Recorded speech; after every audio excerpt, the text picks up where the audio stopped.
Hi friends, आज आपण मस्त उपासाचा उत्तप्पा पाहणार आहोत। एकदम जाळीदार आणि पटकन होणार आहे। त्यासाठी मी ही एक वाटी भगर घेतली।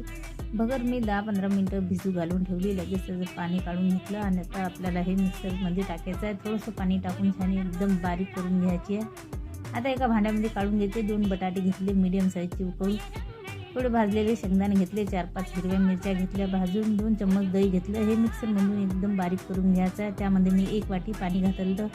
आता जे भगरचं मिश्रण त्यात टाकून छान थोडंसं पाणी टाकून हे मिक्स करून घ्यायचं। चवीपुरतं मीठ टाकायचं आणि गॅसवरती तवा ठेवला, थोडंसं तेल टाकलं आणि 2 चम्मच मिश्रण टाकून थोडासा कोथिंबीर वरती टाकून छान असं मस्त कलर आला की पलटून घ्यायचं आणि दोन्ही साईडनं झाला की काढून घ्यायचं। परत असे सर्व उत्तप्पा हे बनवून घेते। एकदम पटकनी होता, एकदम नवीन रेसिपी आहे। तो व्हिडिओ आवडला तर लाईक शेअर नक्की करा। उपवासाच्या भरपूर रेसिपी आहेत माझ्या चॅनलवर, तुम्ही बघू शकता।